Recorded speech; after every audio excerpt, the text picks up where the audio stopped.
Uh, okay. Now, how do I get my screen up? There it is. Sharing is not turned on, Michael. Hang on, let me make you a host here. Uh, which you can imagine that I thought I had a presentation in the can uh, Should be good now, Bob. yesterday. And can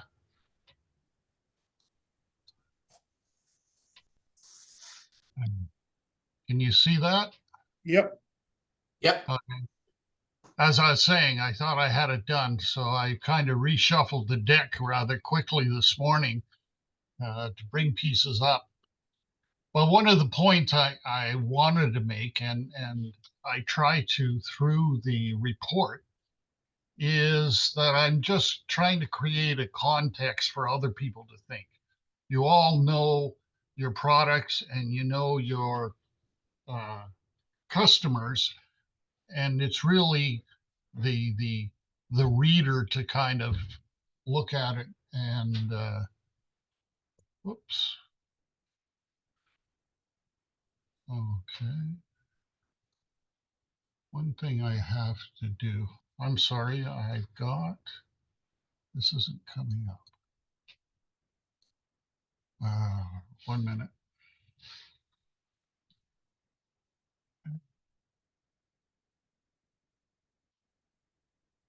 There.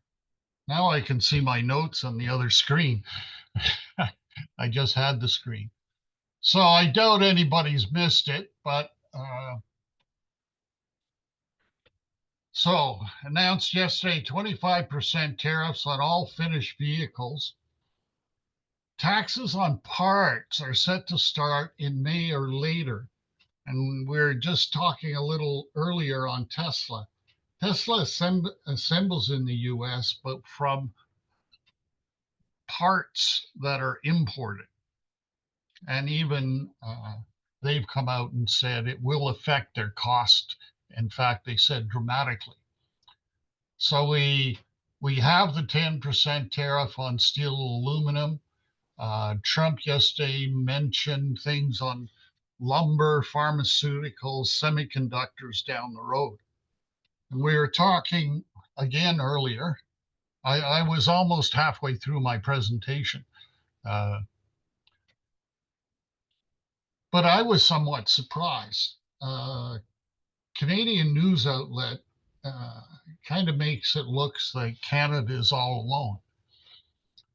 But in the numbers of vehicles and so forth, Canada is number 4 in vehicles into the US. Mexico, Japan, and South Korea are ahead. So we're far from alone in some of these battles. Now, if you want to be clear, Trump confirmed that reciprocal tariffs will take effect on April 2nd, but it remains unclear whether the industry specific tariffs will follow the same line. When pressed for clarification, he initially suggested it's going to be everything on that date, but later backtracked, stating not all tariffs are included that day. White House official told CNBC it may or may not happen. So now everything I think is perfectly clear, right?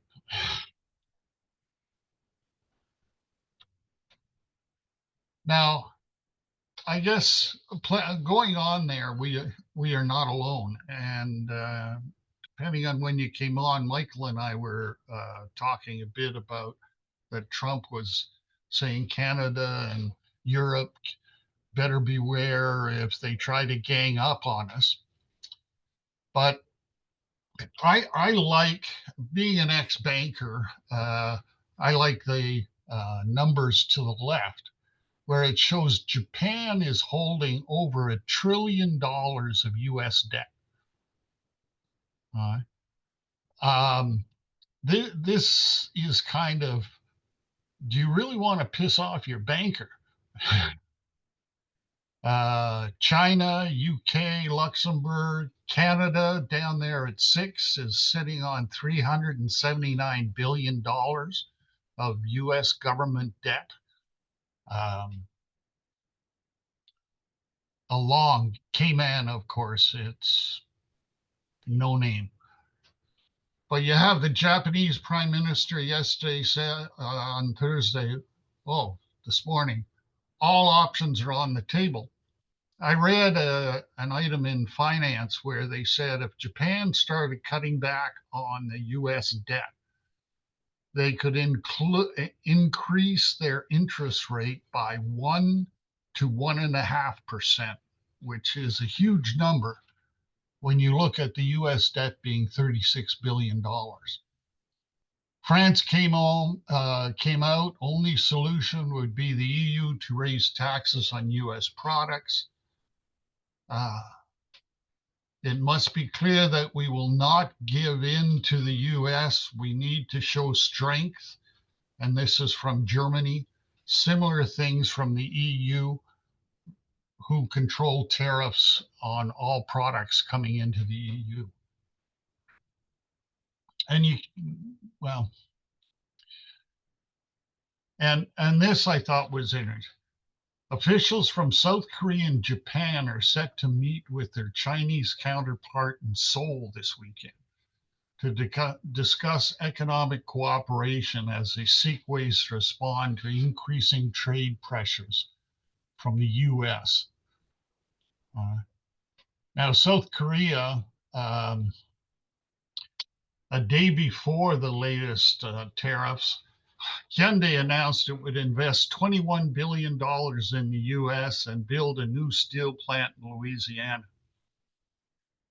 The interesting thing on all these different companies who say they're going to invest, all the investments take 2 to 5 years before they'll show any kind of return. Will Trump still be sitting there in 2 to 5 years?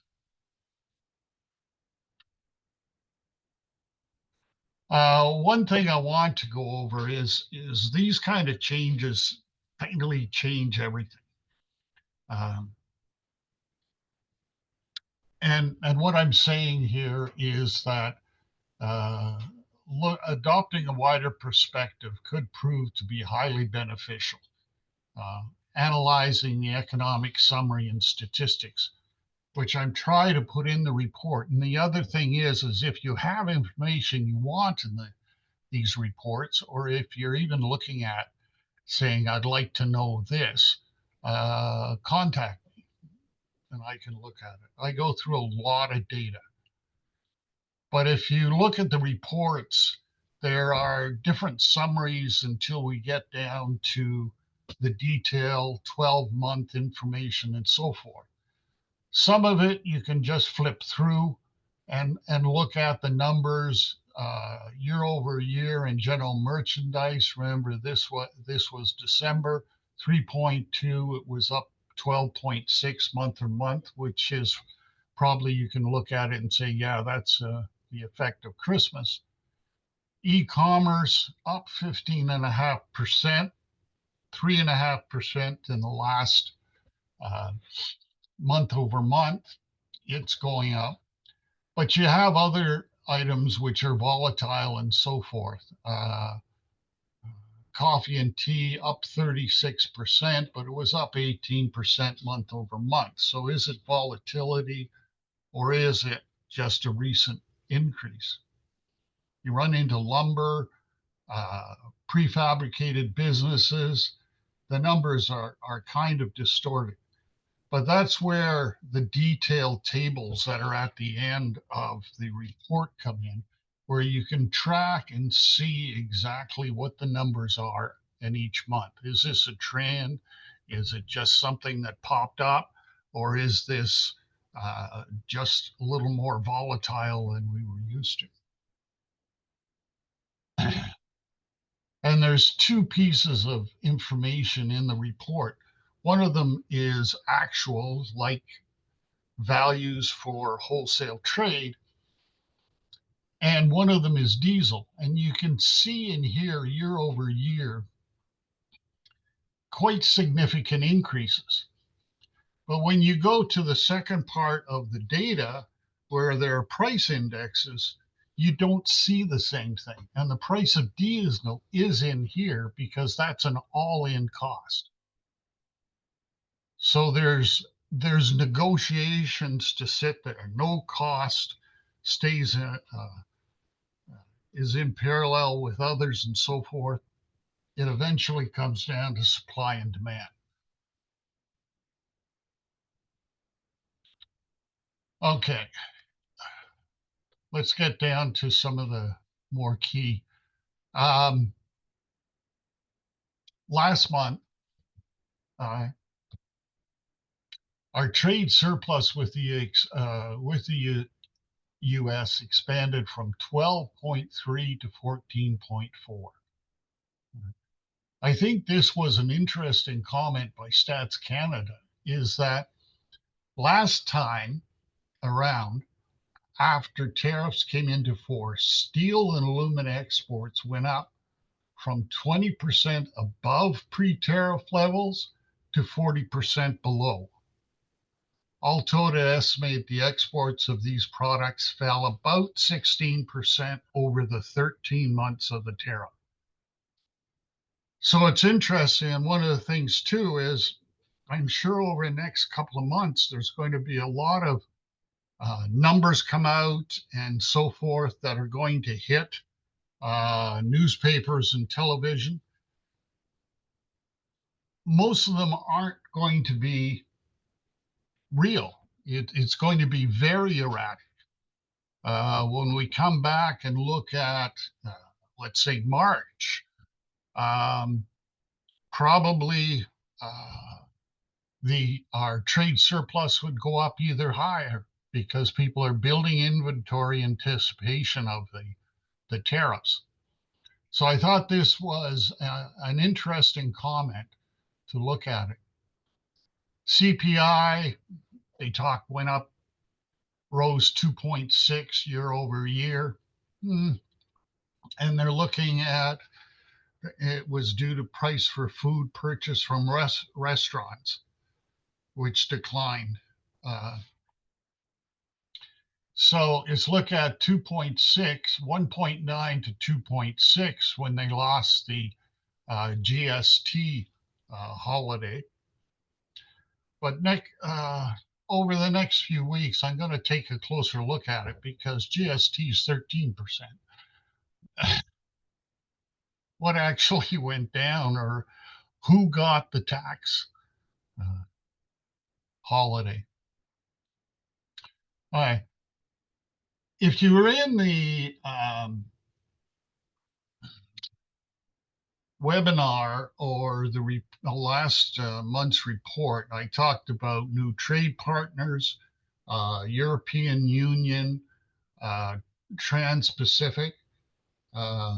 As you can imagine, I watch a fair amount of news, particular financial news. And they said, the CETA hasn't been certified, but CETA is in effect. All right. And there are outstanding issues, but by and far, they relate to banking and finance, not to products. So the European trade agreement is in effect. Trans-Pacific is in effect. We also talked about Canadian Free Trade Agreement and also supply management versus subsidiary. But I think in a way, I kind of ended last month's webinar with a comment that it is a complex balance between protecting national interests and upholding ethical standards. And I was looking at all these tariffs and comments about the US as these were rather nationalistic driven. And I kind of pulled back and wondered maybe I was wrong. Is it about nationalism or competition? Are Trump's tariffs a strategy to protect American jobs and industry, or do they reflect the lack of competition U.S. products in the market? Do tariffs make it easier for U.S. businesses to earn profits rather than invest time and money in improving their goods? And of course, I end up going down the rabbit hole.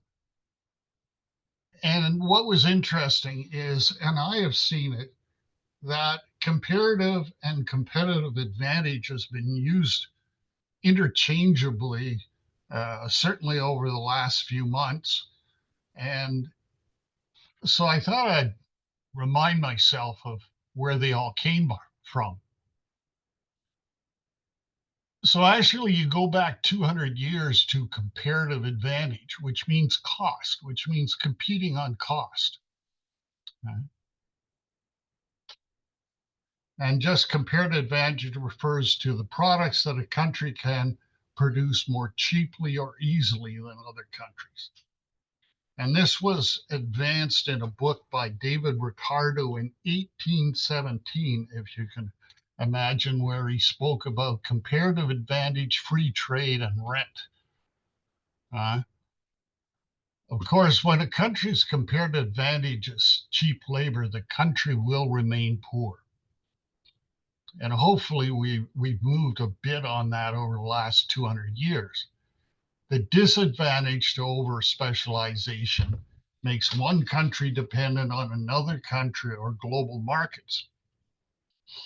I was very skeptical on some of the pieces in the Canadian Market Board when they talked about milk, eggs, and chicken. But are they basically looking at that as protecting the food supply?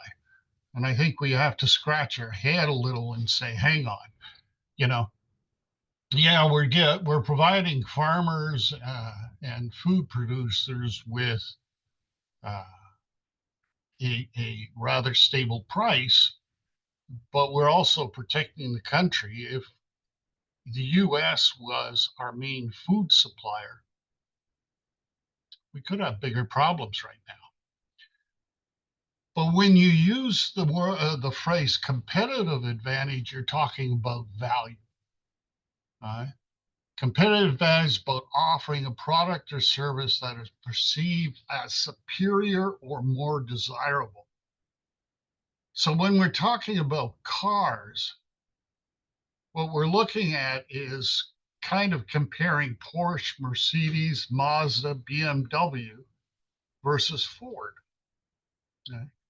And what you see in the top, Mazda is the biggest brand that Japan exports to the US.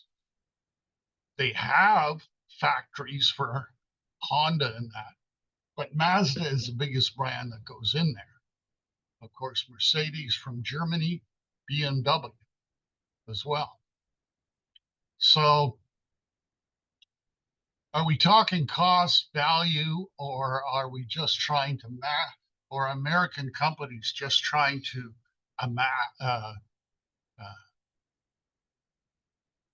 profit without investing,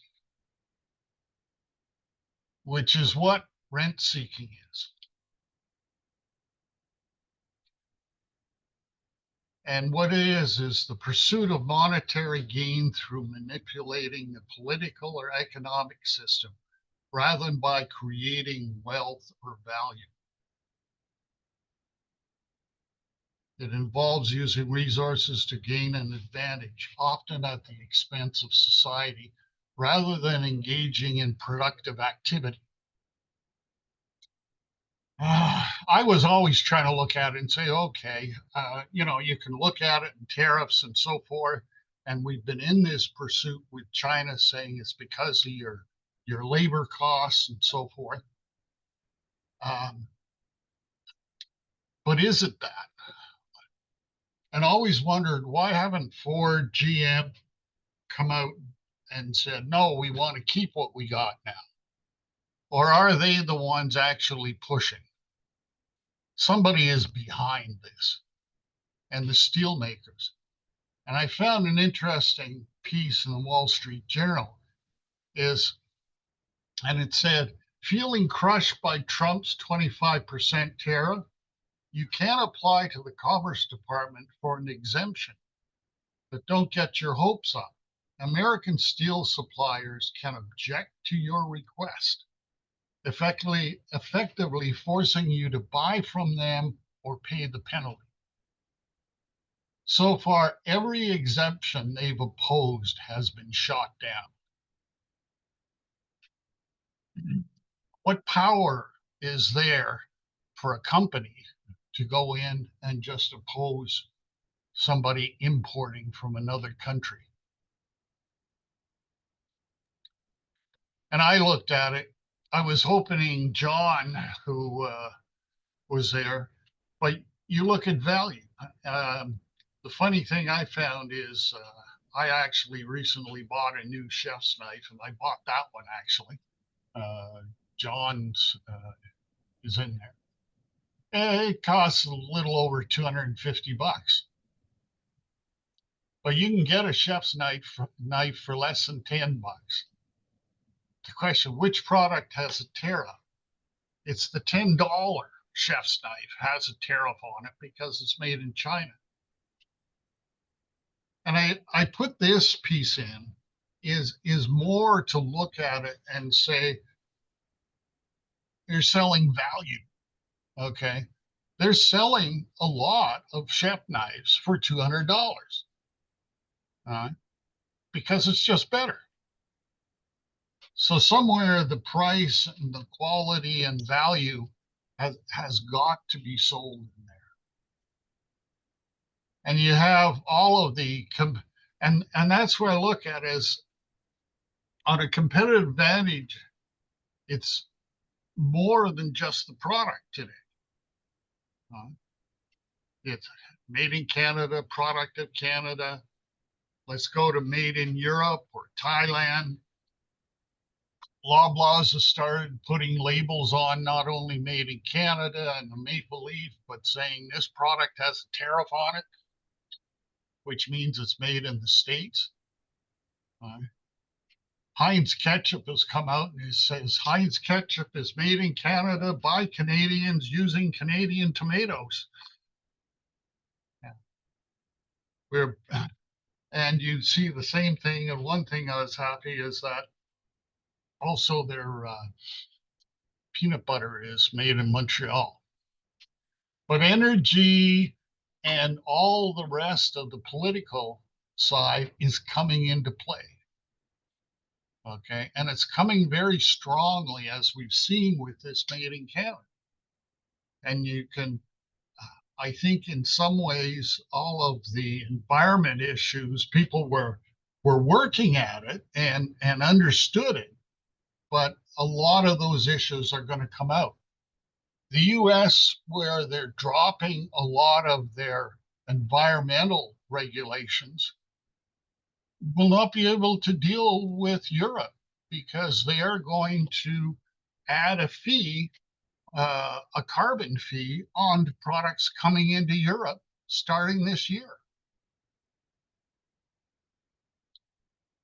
And I guess what I said is I had to shuffle my deck quite quickly this morning to bring in more stuff on the auto industry. But our aluminum industry is strong. And one of the big three, when they asked the CEO what he was going to do, and he said, well, I'll just sell to somebody else.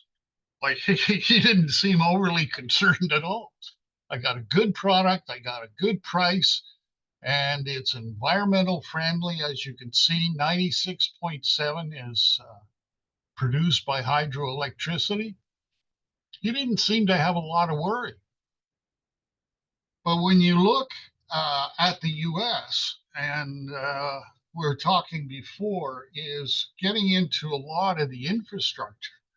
They estimate that replacing Canadian aluminum production would require the US to build the equivalent of 4 Hoover dams. You know, That infrastructure is not there. We criticize our government saying the infrastructure, and sure, transportation needs improving and east west needs improving. But some of this, the infrastructure, particularly with energy, and we're not just talking selling oil, we're talking ability to produce uh, electricity. And you see the other side, even with Ford recommending or getting ready to build a nuclear plant, is this is where you're going. Clean energy, cheap. That's what the world's looking for. Steel producers, net zero by 2050, and they're already putting in.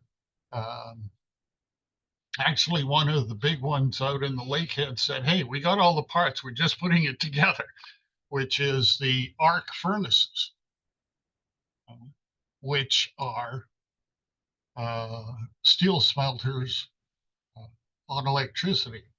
We go through a whole bunch of these pieces, and the application of aluminum is quite phenomenal.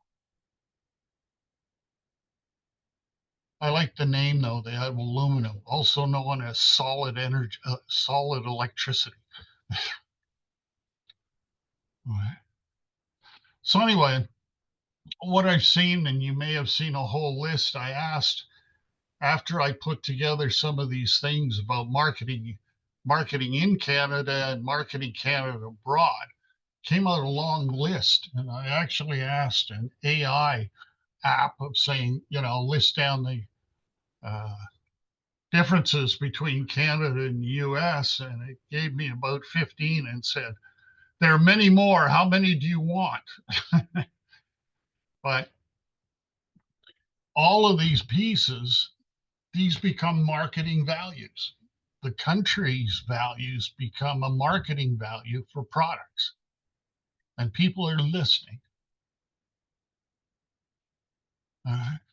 So, with the energy and what I've been talking about, these are the top industries that use a lot of electricity, and they're all looking for clean electricity. So, we have our steel, aluminum, but all chemicals, including petrochemicals, which is one pharmaceuticals, which is supposedly on Trump's list coming forward. Why are we producing pharmaceuticals? Probably because of our energy costs lower. They have run through a whole list in there.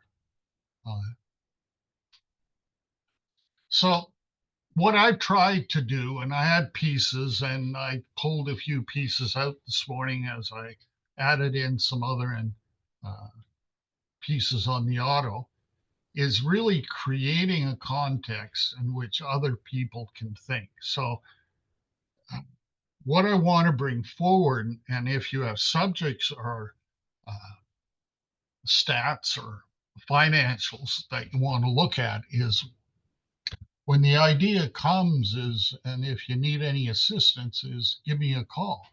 But one of them is it nationalism or competition? Is it cost versus value? Okay. And I'm inkling now is that nationalism has nothing to do with what Trump's doing. Okay. It's all a lack of competitive products that they can't sell around the world.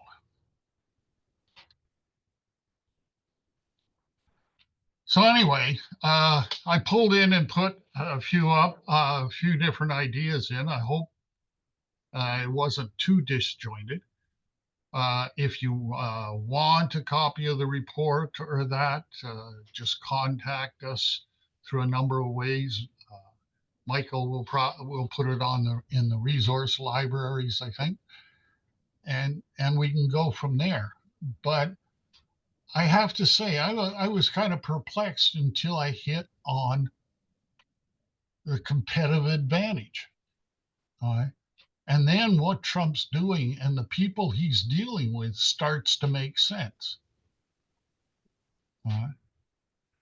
It's about protecting their businesses who have not invested in new products. So does anybody have any questions? That's the end of it. There was actually 21 slides I ran through quite quickly. Any questions? Discuss? Comments. I mean, good points, Bob, and I agree with you in that about nationalism and then cost versus value. I mean, Trump wants manufacturing and he wants, you know, to be back in the US, and it's easier said than done, and all these big projects take so much time, and furnace or oil manufacturing and in the West is going to take years, because if they're going to do it themselves, because it's the crude that we have. But by eliminating, you know, the putting the tariffs on, you're eliminating other countries from supplying competitively, and then US will be uncompetitive. They're uncompetitive now, and then when you don't have all the other resources to pull from, it's just made in America. Well, they've got higher labor and costs, and you know, these as you said, you know, countries from around the world are successful because they're making it at a price that makes it competitive for others to use. And if you're just making products in one area, it's in the long run, it's not good. You know, competition is good, and you know, in the short term, there's a lot of pain here for us. In the long run, it's who knows, and maybe that's why tariffs come in. But historically, we've seen that after a period of time, and who knows what that time is now, they go away because they have to be competitive, and they can't be with all these tariffs. Yeah. Well, Steve, you guys use aluminum and other metals in your production. Are you? We do. We're really in the sheet metal business. I mean, we started as a sheet metal, Right. Imperial Sheet Metal, making galvanized duct, pipe, and fittings, and that's our core. And then the floor register, so it's steel, steel and plastics, aluminum for our aluminum railings and columns, which we've moved away from China in that respect. We've gone to different countries to get our aluminum. The costs are higher, so we did have an increase, but it's not because of tariffs. It's because other countries can't make it as cheap as China. But we've made that conscious decision a few years ago to move away from China. But steel, we manufacture in Canada and we manufacture in the US, and you try to keep it separate, but you know, there's not as many tariffs in Canada hitting us. There's costs of the product going up, and so we're this week announcing increases, but we're bundling everything together, from raw material costs, tariff impact, Canadian dollar FX. I mean, that alone is what, 6% right now. And everything we buy, steel, aluminum, all our insulation for our insulated flex comes from the States and US dollars. So yeah, it's you know, it hits us, and to Bob's point earlier about load in and why you know, your numbers, economic numbers might look good now, is because, you know, people are buying ahead, and so we've moved as much product as we can that we make in Canada for our US facility, you know, move it into the US so before those products get tariffed. You know, and that's between our own company to our US manufacturing stuff we make in Canada. We've loaded up as much as possible, so that the tariff impact is down the road on that. So You guys export outside of North America at all, or? not in any great demand now. No, it's in the US. We have a plant in St. Louis, and we make products there and sell in the US, and then in Canada it's through plants in Canada for Canada. Yeah. Canadian private company, Canadian made, and most of our products are Canadian made still. So Yeah. And Master Lock, are you guys exporting outside of? I know you have manufacturing still in Mexico, do you not, as well? Yeah, our manufacturing is China and Mexico. Actually, it's a few other places too, but we do export to we do export to Europe and Asia. Is that something you're looking at trying to increase, or what do you think the impact is for your business in North America right now? Yeah, so I don't have window to our export business. That's completely separate from sort of the North American business. Yeah, in terms of our biggest thing is we do have strong market share, and to Bob's point earlier, we offer a lot of value. Like, you get what you pay for. So from that perspective, I think we may have dodged a bullet. Our understanding right, but I think we add a lot of value. So I think that's our saving grace right now is you can flip to a competitor, but they're not going to get the same experience. Yeah. Are you making adjustments on your pricing? We've made one adjustment on pricing, more of a market realignment on some products, but that's all it is for this time. There's apparently a whole team in the US. I'm not privy to all this conversation, but there is a team in the US working through this whole tariff conversation. So because the country of origin's not the US, we've been able to, I think, like I said, dodge a bullet. For now, at least. Yeah, in the Canadian market, right? Yeah. Yeah.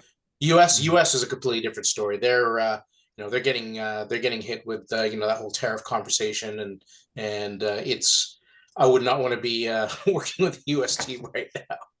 So tough conversations, so you can imagine. And would your main competitors be kind of from the same sources of manufacturing? Yeah, our main competitors would be, again, Asia and some stuff from Europe.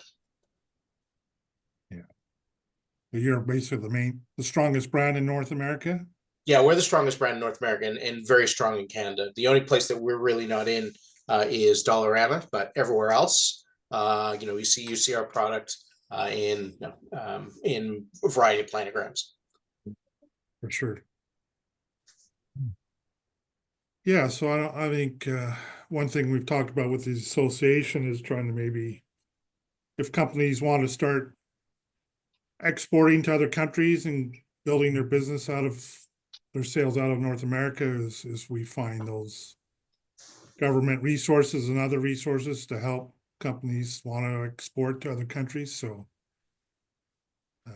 And hopefully provincial trade. Yes. and is- interprovincial, Yes. yeah. Take out all of the red tape that we have, and there's always the reason and excuses and protectionism for each province, but we got to get over that big time. And the conversation is good. You hear that they're moving forward, and I hope it's quick, because it should be. I mean, there's 40 million people here. We got to make it easier to trade in Canada than the US, and that will be helpful anyways. And then, of course, Europe and Asia and everywhere else. Yeah. When this thing's settled down and more back to normal, that idea that we can just or should only be selling to the US, a lot of Canadians are thinking, that we gotta sell elsewhere and expand our horizons and markets, and hopefully some of that will be the good things that come out of this the pain that we're feeling now. It finally forces us to think outside the box, Sure. which is good. But Bob, I had one question though in regards to all of this, and the part that I'm sort of struggling with is the US has kind of gone from, they're really a tech and service economy now. They've gone from like widgets to vaporware. I mean, you look at all the big software companies that drive the stock market. How do they? I'm just struggling. I don't understand it. How are they going to pivot away from that in such a short time frame? I don't think they want to pivot away. Or sorry, no, let's not. To basically have their cake and eat it too, to be able to do both widgets and vaporware again. Yeah. Really no idea. The US, the way they're set up, are not going to be a low cost manufacturer of anything. Yeah. They can be a much better manufacturer through automation and so forth. I had one slide that I took out, and it was comparing the aluminum and steel business in Canada against the IT industry. And what it was is the IT industry exports twice as much, $45 billion. Canada exports to the world in IT, which is virtually double what our steel and aluminum exports are. So, that is growing. I really enjoyed the comment where Trump a few weeks ago was going to cancel visa for the high tech area. And virtually every high tech company in the US were checking out real estate in Vancouver and Toronto. Well, I do know the startup over the last, I don't know about recently, over the last few years, the startup scene in Canada was much stronger than the US. Yeah. So hopefully we can continue that, and hopefully we can balance widgets and some vaporware. Well, it has to do with also is you're talking about the way of life. What are the values of the country? And we've got them listed down and so forth. And if you're an IT individual who can command a $250,000 salary anywhere in the world, where are you going to want to live? Yeah. It's kind of your choice.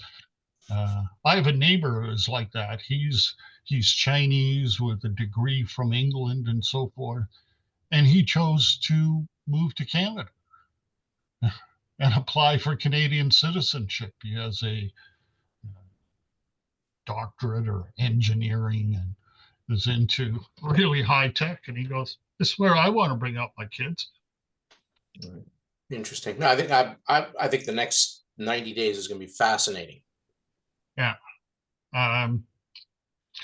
But you have all those pieces, and how is the U.S. ever going to work? 30 years ago, I was working in Korea, and we were trying to get some credits. I was in banking, approved by our head office here in Toronto.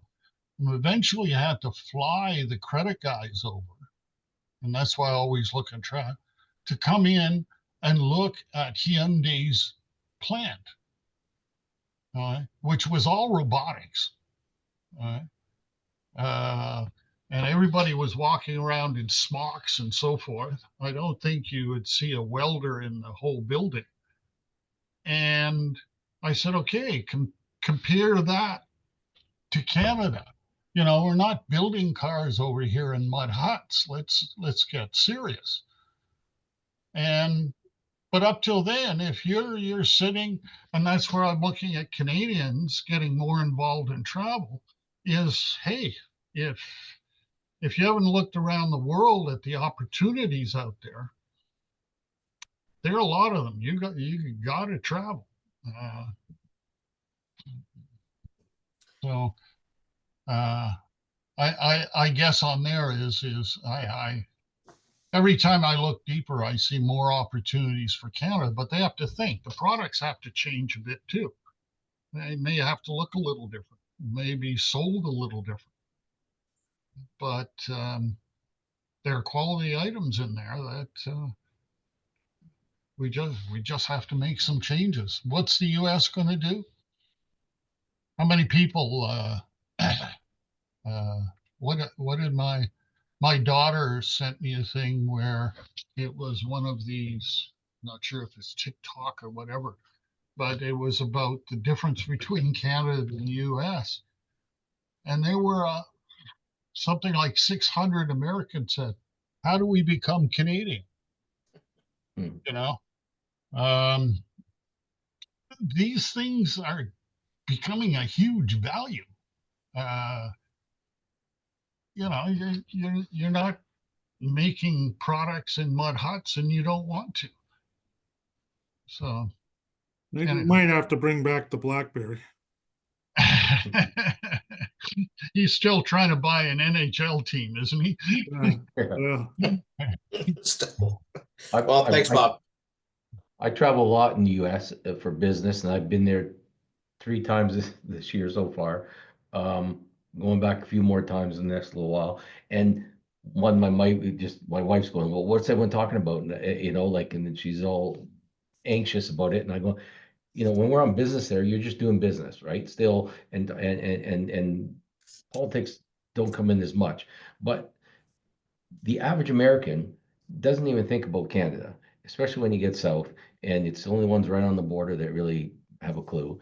And let's be honest, it's always been that way. They don't get any of our media or any of the news or anything. We get it all, so we understand it. But if they've all of a sudden heard and they're hearing this propaganda coming out of, White House and areas, and they're going, huh, and they're saying about how Canada's been ripping them off, and they don't have a clue. But if it just keeps on hearing that all the time, they're going, wow, really? All that fentanyl's coming across the border. Well, then, yeah, I guess so. We should, that makes sense that we should do these things and that. But until it's the American people that are feeling the pain of increased costs and going, this is crazy, and that there's somebody that is that Trump's going to listen to make a change. It's going to take some time, but because they have no clue about Right. it all. It's all wrong what they're saying about us, but they didn't know anyways. The average American person just doesn't think about Canada that way. It was friendly people up north, and most of them never been here, so it's unfortunate. It's unfortunate for us, but and they're believing what they're hearing. So I think it's going to take a little time.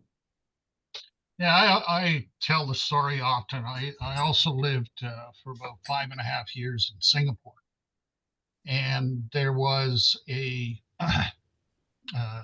business guy I knew who he bought dried noodles from a company in Regina, I think.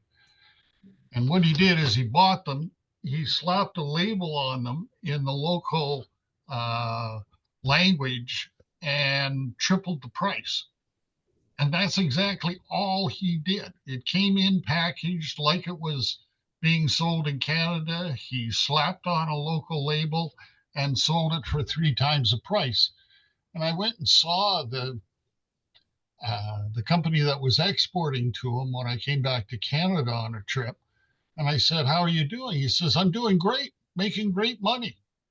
And I said, oh, okay. And he says, yeah, and I haven't even been there. And I said, I suggest you take a trip. Change your label, triple your income. Come on, man. You shake your head sometimes. Yeah, I think like Steve was saying, that probably experienced this as well as the people you're doing business with, or other vendors or whatever, people you see at shows, they're all very apologizing. It's really sorry what government's doing to you guys right now. But like you said, a lot of the other people are not really informed of what's going on. So Right. anyways, good conversation. So thank you for joining the call this morning. Thanks, Bob, again for your information, and we'll do it again next month. All right. Very Thanks, good. everyone. Appreciate it. Thank Okay. you. Take See you care. guys. Okay. Yeah. Thanks, guys. Bye. Bye. Exit here.